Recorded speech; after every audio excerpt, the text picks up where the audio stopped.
Seorang tentara ini bernama Will. Saat sedang latihan menembak, ia ditelepon oleh kepolisian setempat bahwa terdapat sebuah bom seberat 0,5 ton, diduga bekas Perang Dunia Kedua, yang ditemukan di lokasi konstruksi di tengah kota London. Will pun menyampaikan kepada kepolisian bahwa daerah itu harus steril dalam radius 800 meter. Will adalah komandan pasukan unit penjinak bom yang berpangkat mayor. Ia sudah sangat berpengalaman di berbagai medan tempur Afghanistan. Seperti yang diperintahkan Will, polisi pun langsung mengevakuasi warga dan meminta masyarakat untuk meninggalkan rumah mereka dalam radius 800 meter. Saat polisi memperingatkan warga untuk meninggalkan rumahnya, terlihat sekelompok orang di dalam rumah yang tidak menggubris peringatan tersebut dan seperti sedang merencanakan sesuatu.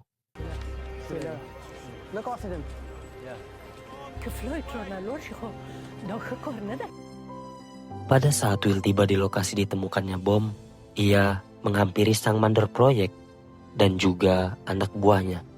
Sang mandor proyek pun menunjukkan kepada Will tempat di mana bom ditemukan. Will pun menjelaskan bahwa secara teori bom ini bisa kapan saja meledak. Lalu Will memerintahkan anak buahnya untuk menguras air di sekitar bom tersebut. Will pun menjelaskan kepada kepolisian bahwa ini adalah bom yang sangat besar dan sangat berbahaya. Setelah itu datang seorang dewan perencanaan kota yang menjelaskan bahwa terdapat kabel listrik bertegangan tinggi di sekitar bom ditemukan yang mengharuskan memutus aliran listrik di seluruh kota sampai bom dijinakkan. Pada saat semua sudah siap, sekelompok orang mencurigakan tadi pun beraksi. Pertanyaan pun muncul, apakah bom tersebut ada kaitannya dengan kelompok ini?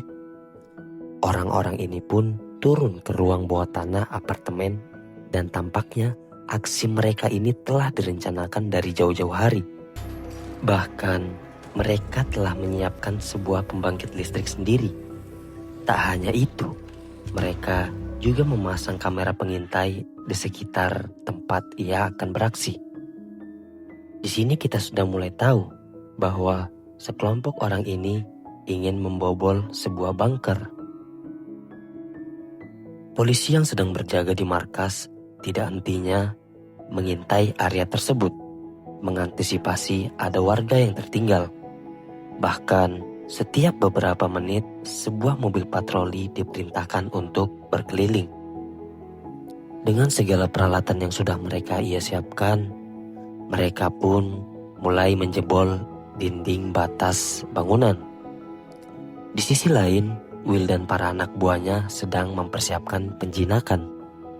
Saat sedang membobol, para perampok pun menghidupkan mesin bor. Hal itu membuat aksi mereka hampir diketahui polisi. Namun untungnya mereka berhasil mengelabuinya. Dengan segala ketenangan dan pengalamannya, Will mencoba memeriksa bom dengan sangat hati-hati. Ia mencoba mencari pemicu ledakannya. Namun, pada saat sedang membersihkan area pemicu ledakan, Will menyadari bahwa bom tersebut memiliki pemicu waktu.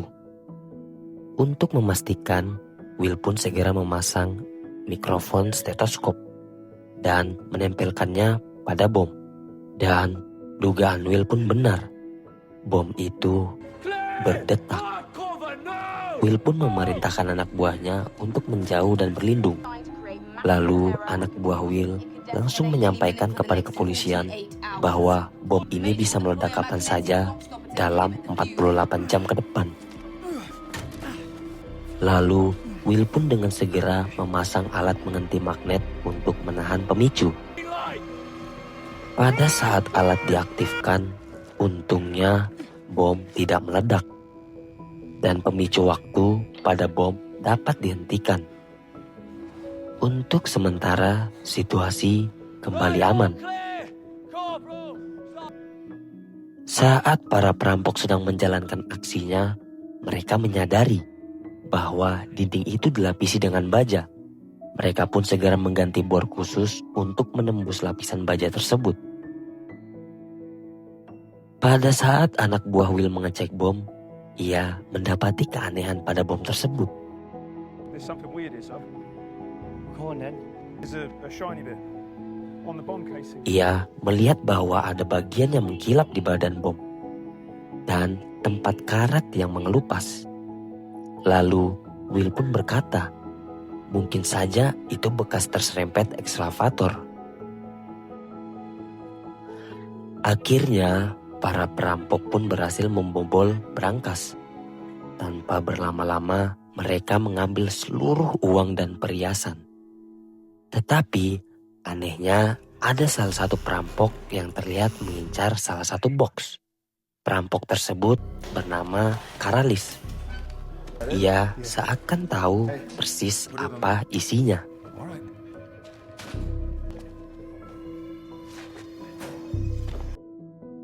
Di sisi lain, anak buah Will mengatakan kepada rekannya bahwa bom tersebut terlihat seperti baru. Anak buah Will pun kembali memanggilnya untuk menunjukkan keanehan lain yang ia temukan. Pada saat ingin menunjukkan, hal tak terduga pun terjadi. It's fucking ticking! Pemicu waktu pada bom kembali aktif. Lalu Will pun segera merubah metode penjinakan bom dengan cara yang sangat ekstrim. Ia mencoba untuk mengebor bom itu dengan perlahan. Di sisi lain, di pusat kontrol, lewat kamera termal, polisi mendeteksi adanya titik panas di dekat lokasi bom tersebut. Sedangkan seluruh aliran listrik di area sekitar telah dipadamkan. Hal tersebut membuat kepolisian segera menghentikan operasi penjinakan bom dan mengirim petugas untuk mengecek titik aliran listrik tersebut, memastikan bahwa tidak ada orang di sana. Saat polisi memeriksa sumber panas, Karalis yang baru saja selesai mencabut listrik kepergok. Oh, back here. The whole area's been evacuated. Is it safe? You come back over the woods here, please. Stop! Bombs are here. Go, go, go, go, go, go, go. Get the bolt cutters. Yeah. Pada saat polisi melakukan pengejaran, bom pun meledak.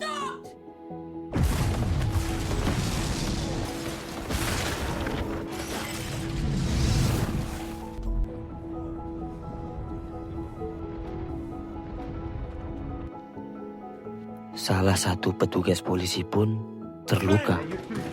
Situasi itu dimanfaatkan oleh Karalis dan rekan-rekannya segera melarikan diri.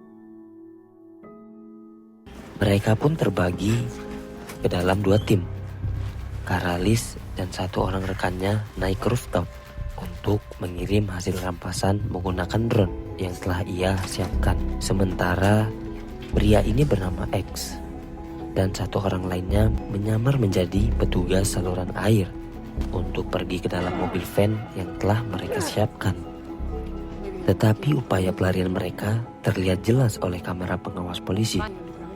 Saat itu juga, petugas polisi pun langsung memerintahkan untuk mengirim pasukan ke lokasi pelarian tersebut. Di atas rooftop, Karalis dan satu orang rekannya dengan segera mengirimkan hasil rampasan melalui drone yang langsung diterima oleh suruhannya yang sudah standby.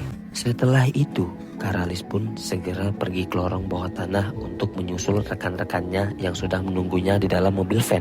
Dikarenakan lokasi sudah dipenuhi petugas, pelarian Karalis pun akhirnya diketahui.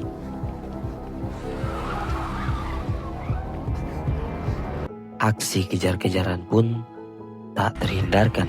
Untungnya, Karalis dan rekan-rekannya pun berhasil lolos. Baru saja Karalis masuk ke dalam lorong bawah tanah, hanya selang beberapa detik, unit khusus kepolisian pun tiba. Situasi ini membuat Karalis dan temannya memutuskan untuk bersembunyi terlebih dahulu di sebuah tembok.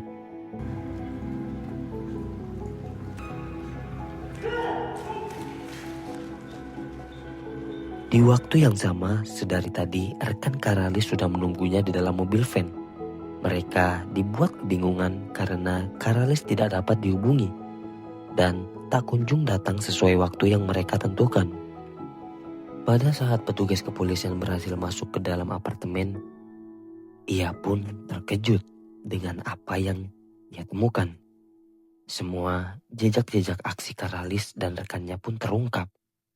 Sang petugas pun segera melaporkan hal ini ke pusat kontrol. Petugas pun dengan cepat mengirim polisi ke seluruh akses keluar masuk kota untuk melakukan penyekatan. Saat Karalis dan rekannya melalui pemeriksaan polisi, para perampok dengan tenang memberikan kelengkapan surat-surat yang telah mereka siapkan. Untungnya, karena bau mereka tidak sedap, polisi pun segera membiarkan mereka jalan. Sesampainya mereka di lokasi yang telah disiapkan, mereka langsung menghilangkan logo perusahaan di mobil van-nya dan mengganti plat mobilnya. Karalis dan kawan-kawannya pun berhasil lolos keluar kota. Saat polisi melakukan olah TKP, petugas pun meminta data orang yang tinggal di apartemen nomor 79, yang dimana menjadi tempat awal pembobolan itu dilakukan. Dan ini adalah Rahim dan keluarganya, seorang keluarga imigran yang memiliki kamar tersebut. Rahim pun diminta kepolisian untuk memberikan kesaksian mengenai kamar yang digunakan untuk pembobolan. Polisi pun menginterogasi keluarga tersebut, terutama Rahim, karena ia memberikan kunci gudang kepada para petugas saluran air tersebut. Rahim pun menjelaskan bahwa ia memberikan kunci gudang karena para petugas menunjukkan surat resmi dari pemilik gedung untuk sebuah perbaikan. Di sisi lain, saat Karalis dan rekan-rekannya tiba di suatu rumah terpencil, mereka pun langsung mengganti pakaian yang mereka kenakan dan segera membagi hasil rampasan. Disinilah diketahui bahwa box incaran Karalis sejak awal adalah belasan batu berlian mentah. Karalis yang mengatakan bahwa ia adalah penambang berlian menjelaskan kemurnian berlian tersebut dan taksiran harga jual yang sangat besar. Rekan-rekannya pun bingung dari mana Karalis mengetahui isi dari box tersebut. Lalu Karalis pun meminta izin untuk keluar rumah pada rekannya bahwa ia ingin menelpon penadah berlian tersebut. Saat ia sedang menelpon, tiba-tiba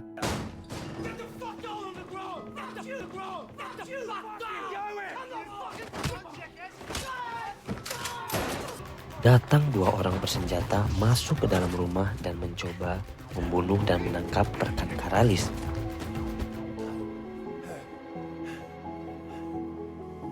Get up.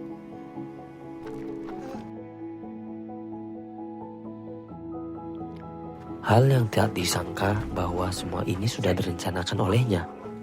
Melihat kebusukannya, semua rekannya pun memaki Karalis serta bersumpah akan membunuhnya. Mereka pun disekap di dalam garasi mobil van-nya sendiri. Ternyata paman Karalis lah yang akan mendapatkan keuntungan rampasan bersama dengan dirinya. Di sisi lain, rekan Karalis yang menjadi korban kebusukannya berusaha keras untuk melepaskan kabel yang mengikat tangannya. Pada saat membagikan keuntungan rampasan, Karalis pun menceritakan bahwa saat di Afghanistan, di sanalah ia menemukan batu berlian tersebut. Karalis menyelundupkannya di dalam tubuhnya dan disimpan di dalam bunker yang ia rampok. Tapi entah mengapa Karalis ditipu oleh orang yang memperkerjakannya.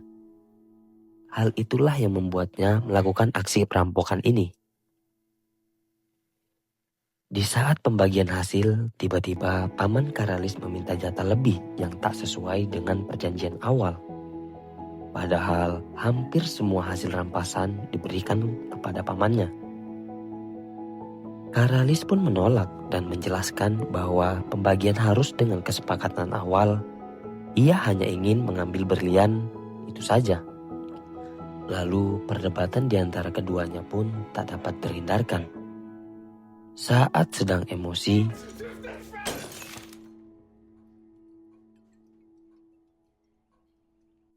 batu itu pun pecah. Seketika saat melihat hal itu, Karalis pun panik. Ia menyadari bahwa semua batu itu adalah batu yang palsu. Merasa ditipu, paman Karalis pun memanggil 2 orang suruhannya untuk menyiksa Karalis dan menghajar kedua tangannya menggunakan kunci Inggris.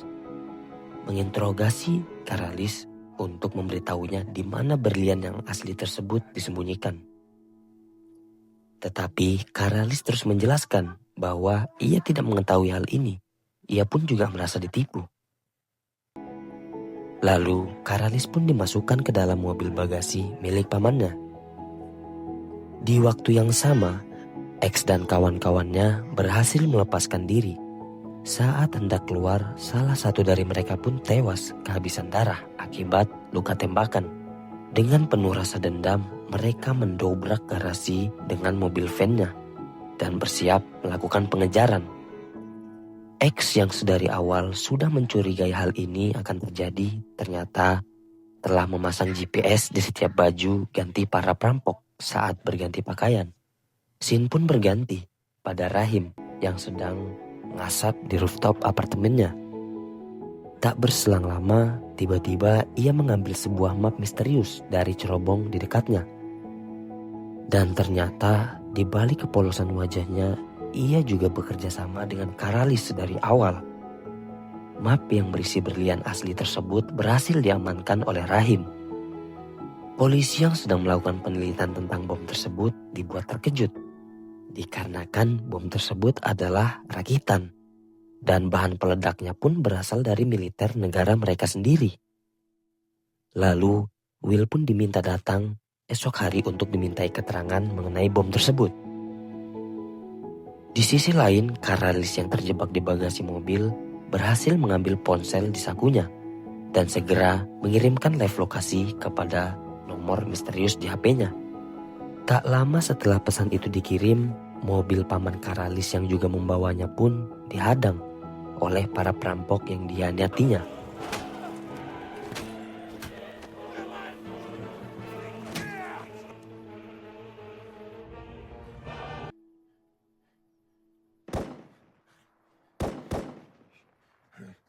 Karalis pun harus membayar mahal nyawa rekan X yang mati dan pengkhianatannya. Fuck you, man, fuck you! Listen, you dumb fuck! Listen to me! I have the fucking... Pada saat sudah di ujung nafas, tiba-tiba